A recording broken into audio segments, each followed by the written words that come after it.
আসসালামু আলাইকুম ভিউয়ার্স, আশা করছি আপনারা সবাই অনেক অনেক ভালো আছেন এবং সুস্থ আছেন। দীর্ঘ 9 মাস আগে রিয়েলমির পক্ষ থেকে একটি গুড লুকিং খুবই সুন্দর গর্জিয়াস স্মার্টফোন তারা লঞ্চ করেছিল এবং সেটা ছিল রিয়েলমি C35। হ্যাঁ, আমার হাতে কিন্তু স্মার্টফোনটি আপনারা দেখতে পাচ্ছেন। এই 9 মাস পরে এসে এই স্মার্টফোনটি কেমন চলছে, এটার ইউজিং এক্সপিরিয়েন্স কেমন এবং কি কি সমস্যা পেয়েছে এবং এই মুহূর্তে দাঁড়িয়ে এই স্মার্টফোনটি পারচেস করা আপনাদের জন্য কতটা যুক্তিযুক্ত সব কিছুই আজকে ভিডিওতে আলোচনা করব।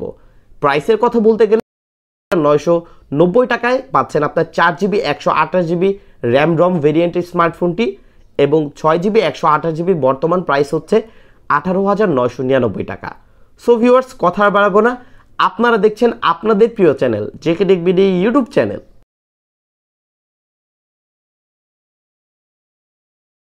ডিজাইনের কথা বলতে গেলে দীর্ঘ 9 মাস পরে এসেও এটার যে ডিজাইন বাজারে অন্যান্য স্মার্টফোনগুলোর তুলনায় বেশ গর্জিয়াস এবং খুবই আকর্ষণীয় একটি ডিজাইন প্রোভাইড করছে রিয়েলমি C35।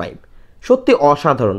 অনেকেই আছেন শুধুমাত্র পারচেস করেছেন এই স্মার্টফোনটির ডিজাইন দেখে।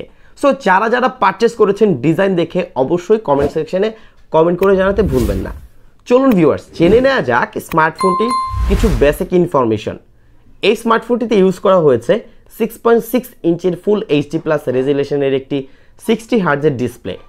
এই স্মার্টফোনটিতে আমরা পাচ্ছি 4GB র্যাম 128GB রম। এছাড়া প্রসেসরে রয়েছে ইউনি অ্যাসোসিয়েট টাইগার T616 12 নানোমিটার আর্কিটেকচারে বিল্ড করা একটি চিপসেট। স্মার্টফোনটিতে আমরা ট্রিপল রিয়ার ক্যামেরা পাচ্ছি, যার মেইন ক্যামেরা 50 মেগাপিক্সেল এবং আরও দুটি সেন্সর রয়েছে। ফ্রন্ট সেলফি ক্যামেরা পাচ্ছি 8 মেগাপিক্সেল। স্মার্টফোনটি ব্যাটারিতে ইউজ করা হয়েছে 5000 mAh এর ব্যাটারি এবং বক্সে আপনারা একটি 18 ওয়াটের ফাস্ট চার্জার পেয়ে যাচ্ছেন। এই স্মার্টফোনটির স্পেসিফিকেশন প্রাইস অনুযায়ী কেমন লাগছে অবশ্যই কমেন্ট সেকশনে কমেন্ট করে জানাতে ভুলবেন না। 17,000 টাকা প্রাইস পয়েন্টে এই স্মার্টফোনটিতে আমরা ফুল এইচডি প্লাস ডিসপ্লে পাচ্ছি উইথ 60 হার্জের রেগুলার রিফ্রেশ রেট। 90 হার্জ হলে বেটার হতো। প্রাইস অনুযায়ী যে ডিসপ্লে দেওয়া হয়েছে সেটা মোটামুটি অ্যাভারেজ। তবে স্মার্টফোনটির যে পারফরমেন্স সেকশন সেখানেই আমি কিছুটা প্রবলেম পেয়েছি। এই স্মার্টফোনটির রিভিউ আমি করার আগে গত 4 দিন ধরে এই স্মার্টফোনটি ইউজ করেছি এবং এটা ইউজিং এক্সপিরিয়েন্স বা ইউজ করতে গিয়ে কিছু সমস্যা আমি পেয়েছি, যেটা হচ্ছে স্মার্টফোনটির র্যাম ম্যানেজমেন্ট। আমি যখন নর্মাল অ্যাপগুলো 5 থেকে 6টি অ্যাপ একসাথে ইউজ করছিলাম বা 7-8টি অ্যাপও ইউজ করেছি, সেই ক্ষেত্রেও তেমন কোনো প্রবলেম হয়নি। বাট হাই এন্ডের কিছু অ্যাপ এই স্মার্টফোনটিতে আমি ডাউনলোড করি এবং ফটো এডিটিং ভিডিও এডিটিংয়ের জন্য কিছু অ্যাপ ডাউনলোড করেছিলাম। সেখানে আমি দেখতে পেয়েছি 4 থেকে 5টি অ্যাপ একসাথে ইউজ করার পরে যদি আরও 2-1টি অ্যাপ ওপেন করতে যাই সেক্ষেত্রে বেশ কিছুক্ষণ সময় লাগছিল ফোনটির অ্যাপগুলো ওপেন হতে এবং মাঝে মাঝে অ্যাপ ক্র্যাশ করে যাচ্ছিল। এবং আরও একটি বিষয় হচ্ছে এই স্মার্টফোনটির পারফরমেন্স সেকশন। যেহেতু স্মার্টফোনটির যে প্রসেসর রয়েছে সেখানে এটার মেন ক্লক স্পিড আপনারা পাচ্ছেন 1.8 গিগাহার্টজ। এটা থেকে ইন্টারনেট ইউজিং এক্সপিরিয়েন্স আমার কাছে অ্যাভারেজ লেগেছে, এক্সেপশনাল কিছু নয়। অনেকেই আছেন শুধুমাত্র নেট ইউজ করেন, তাদের ক্ষেত্রে এটার যে 1.8 গিগাহার্টজের মেন ক্লক স্পিড যে স্পিডটা আপনারা পাচ্ছেন সেটা অ্যাভারেজ থাকতে পারে। আবার অনেকের কাছে আপনারা কমেন্ট করেছেন যে আপনাদের কাছে অনেকটা স্লো মনে হয়, তবে আমার কাছে অ্যাভারেজ ছিল। বলবো না এটা অনেক ফাস্ট আবার এটা অনেক স্লো, বাট প্রবলেমটা হচ্ছে স্মার্টফোনটি ইউজিং এক্সপিরিয়েন্স। আমি যখন স্মার্টফোনটিতে কিছু গেম খেলেছি, বিশেষ করে ফ্রি ফায়ার, পাবজি লাইট, এছাড়া আশফল 9ও প্লে করেছিলাম, সেই ক্ষেত্রে এতটা ভালো এক্সপিরিয়েন্স দিতে পারিনি। তবে ফ্রি ফায়ার খেলেছি, 15-20 মিনিট 30 মিনিট খেলার পরে ফোনটা প্রচুর হিট হয়ে যাচ্ছিল, বিশেষ করে এটা ক্যামেরা বাম্পের সাইডে। এখানে আমি প্রচুর হিট দেখতে পেয়েছি বা এটা লক্ষণীয় ছিল। স্মার্টফোনটি আমি কিছুক্ষণ বন্ধ রেখে আবার গেম খেলা ট্রাই করেছি, মাঝে মাঝেই এটা প্রচুর হিট হয়ে যাচ্ছিল। এবং আরও একটি বিষয় হচ্ছে এই স্মার্টফোনটি ক্যামেরা সেকশন। ক্যামেরার কথা বলতে গেলে এই মুহূর্তে ক্যামেরা আমার কাছে অ্যাভারেজ লেগেছে 50 মেগাপিক্সেল হিসেবে। তবে অনেকেই বলছেন এটার ক্যামেরা নাকি এতটা কাজের না, বা অনেকে বলছেন এটা ক্যামেরা তার ভালো লাগেনি। আসলে মূলত বুঝতে হবে যে এটা কোন বাজেট সেগমেন্টের একটা ফোন। এটা যেহেতু 17,000 টাকার একটি ফোন এবং সেই প্রাইস অনুযায়ী এটার যে ক্যামেরার রেজাল্ট সেটা অ্যাভারেজ ছিল। তবে প্রবলেম পেয়েছি স্মার্টফোনটি ফ্রন্ট ক্যামেরা। এটা লো লাইটে গেলে প্রচুর নয়েজ ক্যাপচার করে। এছাড়াও এটার আরেকটু ইমপ্রুভ রেজাল্ট প্রয়োজন ছিল।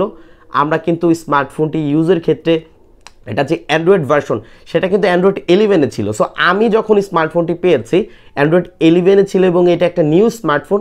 তবে অ্যান্ড্রয়েড 12-এ আপনারা কি কি সমস্যা পেয়েছেন যারা অ্যান্ড্রয়েড 12-এর আপডেট দিয়েছেন অবশ্যই কমেন্ট সেকশনে কমেন্ট করে অবশ্যই জানাবেন। সো ভিউয়ার্স, আশা করছি পারফরমেন্স নিয়ে একটি বেসিক ধারণা আপনারা পেয়ে গেছেন। এবার আসি এই স্মার্টফোনটির একটি মূল সমস্যা নিয়ে। হ্যাঁ, মূল সমস্যাটা হচ্ছে স্মার্টফোনটির ব্যাটারি ব্যাকআপ। এই স্মার্টফোনটির যে ব্যাটারি ব্যাকআপ, আমি যখন আজ থেকে 9 মাস আগে এই স্মার্টফোনটি রিভিউ করেছিলাম সেই মুহূর্তে স্মার্টফোনটির তেমন কোনো সমস্যা পাইনি ব্যাটারি নিয়ে। বাট এই মুহূর্তে এই স্মার্টফোনটির চার্জ ব্যাকআপ অলমোস্ট একদিন যেতে কিছুটা কষ্ট হয়ে যাচ্ছিল। মানে একদম খুব বেসিক ইউজ করলে একদিন যাবে। বাট আপনি যদি একটু হার্ড কোর ইউজ করতে যান, গেম খেলেন, স্মার্টফোনটি অলওয়েজ ইন্টারনেট ব্রাউজিং করেন, বিশেষ করে সিম ইউজ করে, সো সেই ক্ষেত্রে স্মার্টফোনটি যেমন হিটও হচ্ছিল, আবার স্মার্টফোনটির চার্জ ব্যাকআপও আমি কিছুটা কম পাচ্ছিলাম।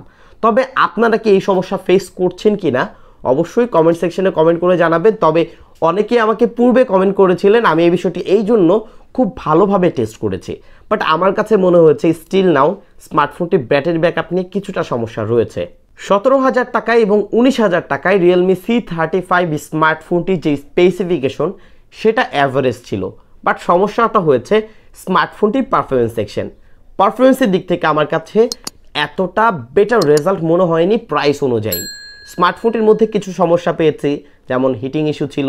স্মার্টফোনটির ব্যাটারি ব্যাকআপও কিন্তু আগের মতো নেই। স্মার্টফোনটি এখন একদিন ইউজ করতে কিছুটা প্রবলেম হবে নর্মাল ইউজের ক্ষেত্রে। হেভি ইউজ করলেও অনেকের কাছে চার্জ ব্যাকআপ অনেকটা কম দিচ্ছিল। বাট আমার কাছে আমি মোটামুটি হেভি ইউজও করেছি, নর্মাল ইউজও করেছি, সো অ্যাভারেজ একদিন রাখতে চাই। এই স্মার্টফোনটির যে ক্যামেরা সেকশন, ফ্রন্ট ক্যামেরার রেজাল্ট আগের মতো পাচ্ছি না, একটু লো মনে হচ্ছে। তবে নেক্সট আপডেটে হয়তো এটার সলিউশন নিয়ে আসতে পারে। এবং আরও একটি মূল বিষয় হচ্ছে, অনেকেই কমপ্লেন করেছেন যে স্মার্টফোনটির মধ্যে নেটওয়ার্ক ইস্যু আছে, বিশেষ করে সিম ইউজের ক্ষেত্রে। আমি যেখানে আছি সেখানে কিন্তু সিম ইউজের ক্ষেত্রে স্মার্টফোনটিতে কোনো সমস্যা পাইনি। বাট ওয়াইফাই রেঞ্জের ক্ষেত্রে আমি কিছুটা প্রবলেম ফেস করেছি।